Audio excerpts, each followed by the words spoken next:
Hello everyone, मैं राघव आप लोगों का अपनी YouTube channel discovery coaching Pratapgarh में बहुत बहुत स्वागत करता हूं। इस समय क्लास 12th की बायोलॉजी का पुष्पीय पौधों में लैंगिक जनन का हम 15वां लेक्चर स्टार्ट करेंगे, जिसमें हम जंतु परागण के बारे में अध्ययन करेंगे। इसके पहले हम अजैविक कारकों या अभिकर्मकों के बारे में हम अध्ययन कर चुके हैं, जिसमें हम जल एवं वायु के बारे में हम अध्ययन किए। इसमें हम जंतुओं के बारे में अध्ययन करेंगे। जंतु परागण अर्थात इसमें जो परागकण वर्तिकाग्र तक जाएंगे वो किसके द्वारा जाएंगे? जंतुओं द्वारा परागकण का वर्तिकाग्र तक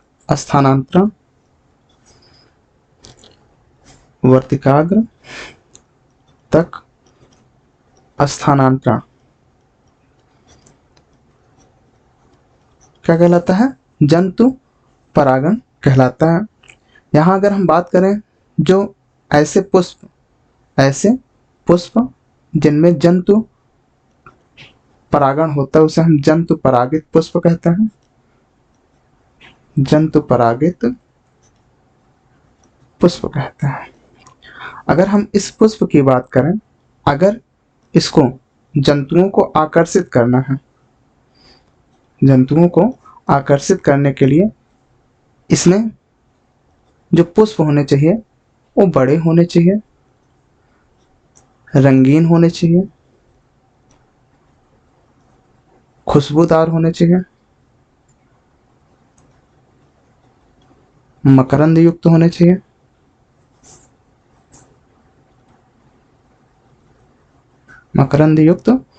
चाहिए, जिससे ये जंतुओं को अपनी ओर आकर्षित कर सकें।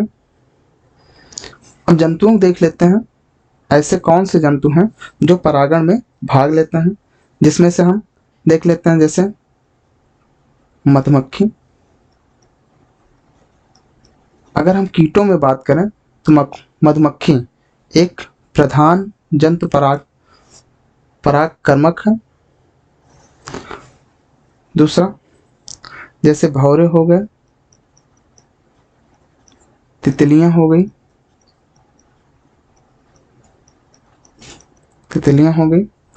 बर्र हो गए, चींटियां हो गई, चमगादड़ हो गए,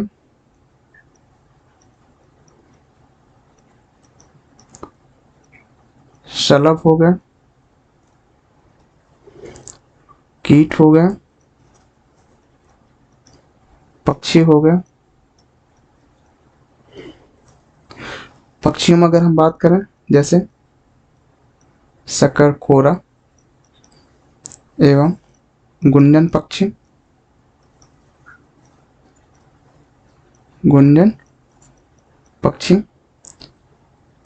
और इस प्रकार ये सब ऐसे जंतु हैं जो परागण में भाग लेते हैं। अगर हम कीट की बात करें जिसमें मधुमक्खी मुख्य होता है, यहाँ तक कि इन लोगों के अतिरिक्त अन्य जो जंतु हैं जैसे हम देख लेते हैं जैसे नर वानर गण,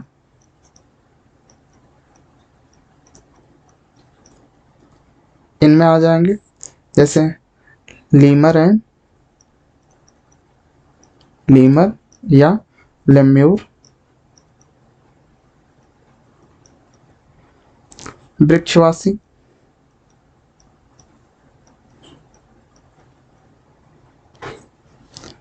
सरीसृप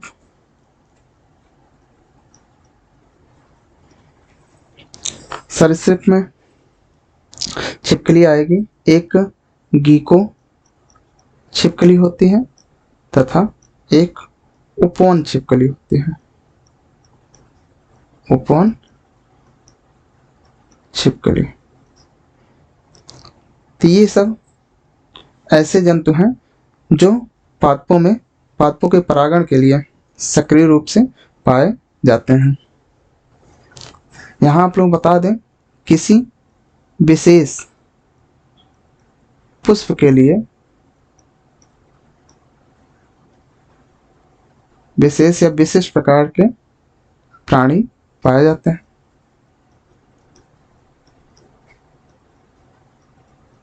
प्राणी पाए जाते हैं, ये इंपॉर्टेंट पॉइंट है। तो जंतु परागण में हम कुछ परागण देख लेते हैं। जैसे पहला देखते हैं कीट परागण। तो देख लेते हैं कीट परागण, जिसे एंटोमोफिली कहते हैं। कीट परागण नाम से दिख रहा है कि ये जो परागण होगा वो किसके द्वारा होगा, कीटों द्वारा होता है।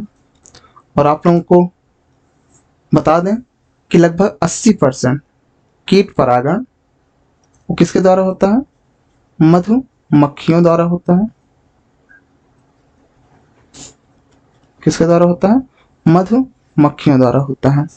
और ऐसे पुष्प जिनमें कीट परागण होता है उसे हम कीट परागित पुष्प कहते हैं।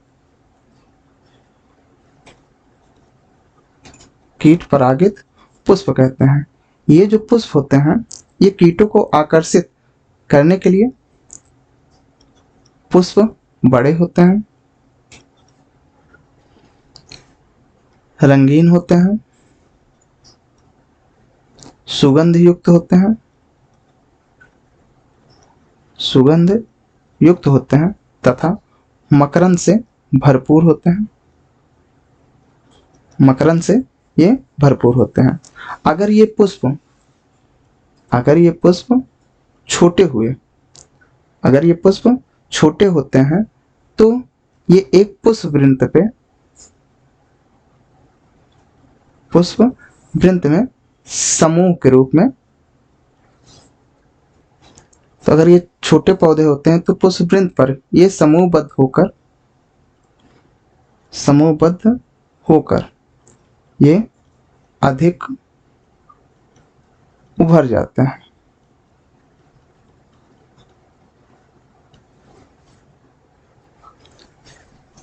अधिकतर कीट परागित पुष्प ये शोभाकारी होते हैं।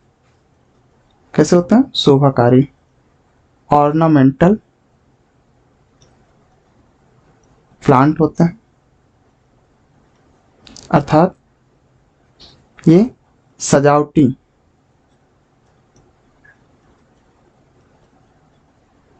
पौधे होते हैं।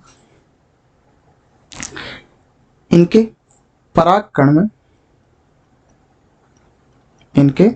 परागकण में पॉलन किट पाया जाता है। पॉलन किट पाया जाता है जिसके कारण ये परागकण चिपचिपे होते हैं। कैसे होते हैं, चिपचिपे होते हैं। अब अगर हम बात करें कि जैसे कीट अगर पुष्प के पास आते हैं तो कीट पुष्प को क्या दे रहे हैं, परागित कर रहे हैं, जिसके बदले में पुष्प को कुछ न कुछ रिवार्ड के रूप में कीट को देना होता है। ये रिवार्ड मकरंद होते हैं। ये रिवार्ड मकरंद और पराग कण होते हैं। ये रिवार्ड मकरंद और पराग कण होते हैं। इन्हीं रिवार्ड के लिए ये कीट पुष्प तक आते हैं तथा इनसे पराग कण चिपक जाता है। जब ये कीट दूसरे पुष्प तक, इसी जात के किसी दूसरे पुष्प तक जाते हैं तो उसके वर्तिकाग्र तक ये पराग कण वहां पहुंच जाते हैं, जिससे परागण पूर्ण हो जाता है। कुछ पुष्पों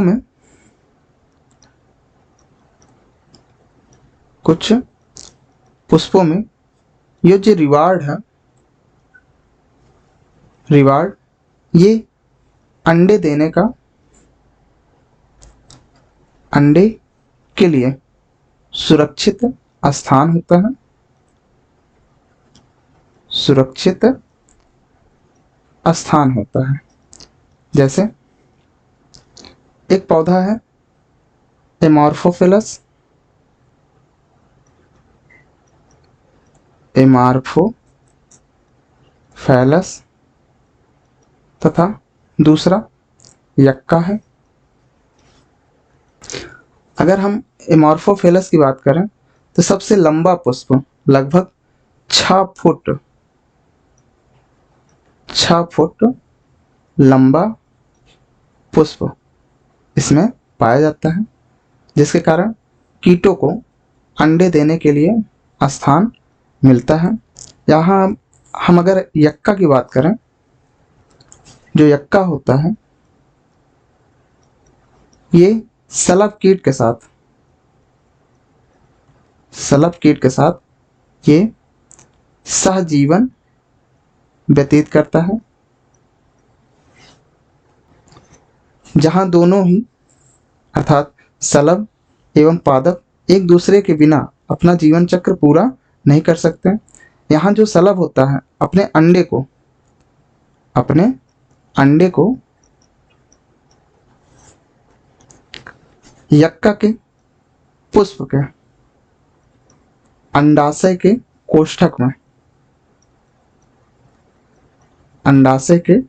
कोष्ठक में ये सलभ अपना अंडा देता है, जिसके बदले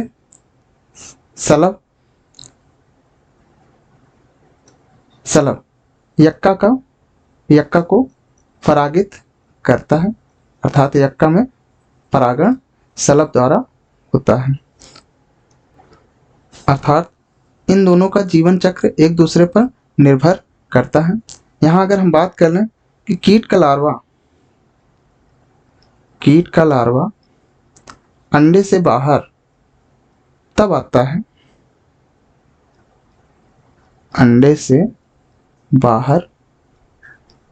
आता है जब बीज का विकास प्रारंभ होता है। जब बीज का विकास प्रारंभ होता है।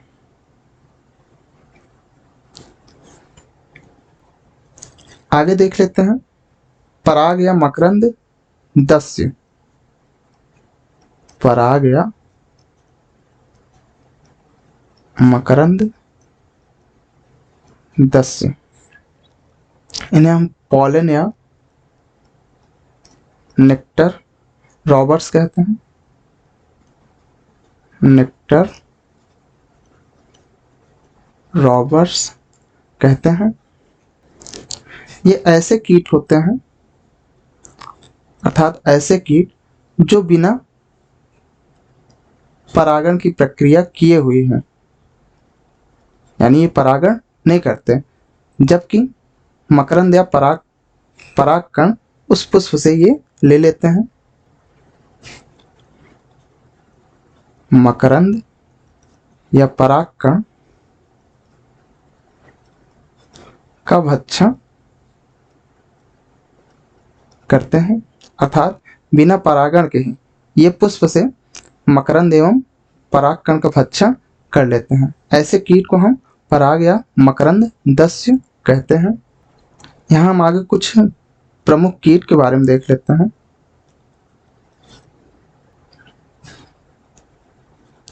तथा उनसे परागित पुष्प के बारे में देख लेते हैं। जैसे कुछ कीट हैं, जैसे मधुमक्खी,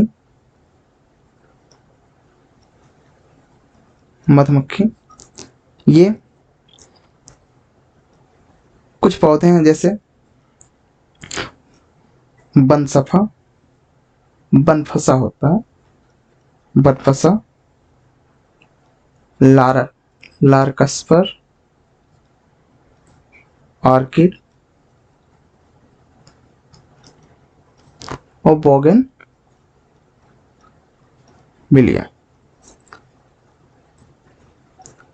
इन सब में परागण मधुमक्खी द्वारा होता है। मक्खी ले लेते हैं। मक्खी रेफ्लेसिया में परागण करता है। ये इंपॉर्टेंट पॉइंट है। रेफ्लेसिया में, एरम में करता है। बर्र देख लेते हैं। बर्र ये अंजीर में करता है। सलभ इंपॉर्टेंट है, ये तंबाकू, धतूरा, मक्का में करता है। तितली देख लेते हैं। तितली ये डायंथस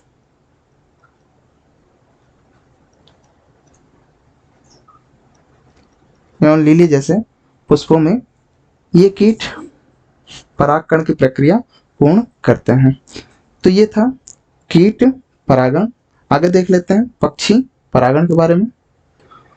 तो पक्षी परागण में जो परागण क्रिया होती है वो पक्षी द्वारा होती है, पक्षी द्वारा। और ऐसे पुष्प बड़े होते हैं, मकरंद युक्त होते हैं, सुगंधित होते हैं।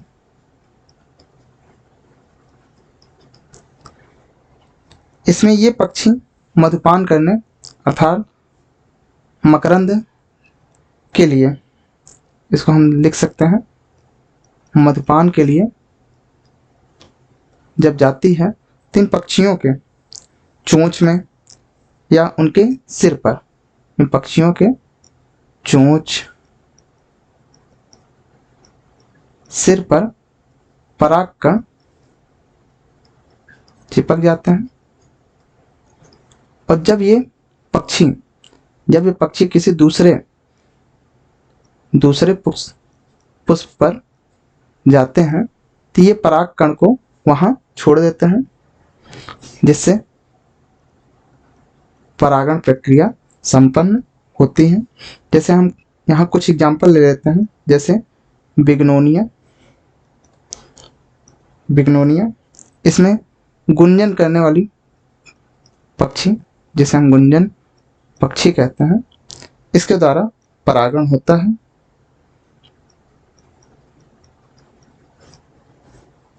इसके आगे देख लेते हैं घोंघा द्वारा परागण, जिसे मैलेकोफिली कहते हैं। घोंघा द्वारा परागण जैसे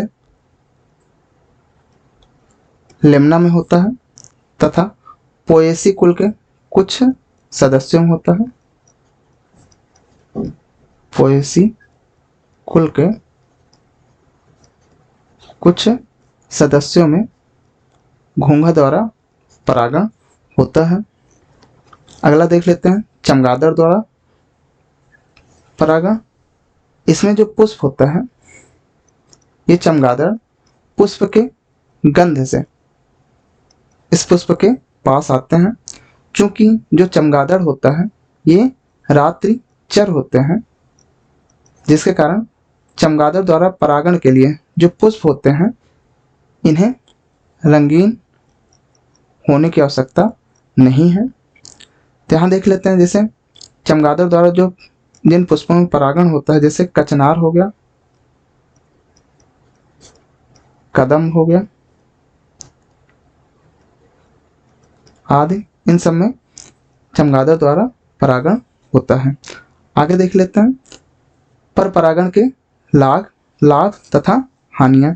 तो पर परागण से क्या क्या लाभ होता है, जैसे पर परागण से जो पौधा पैदा होता है, उनके जो फल होते हैं वो बड़े होते हैं, स्वादिष्ट होते हैं तथा इनमें बीजों की संख्या अधिक होती है। इनके बीज बड़े बड़े होते हैं, स्वस्थ होते हैं एवं अच्छी नस्ल वाले होते हैं। इन बीजों से जो पादप पैदा होते हैं, इनमें नई जातियां उत्पन्न होती हैं, जिनमें नए गुणों का समावेश होता है, क्योंकि ये आनुवांशिक रूप से भिन्न होते हैं, जिसके कारण इनमें जीवन संघर्ष की अपार क्षमता होती है।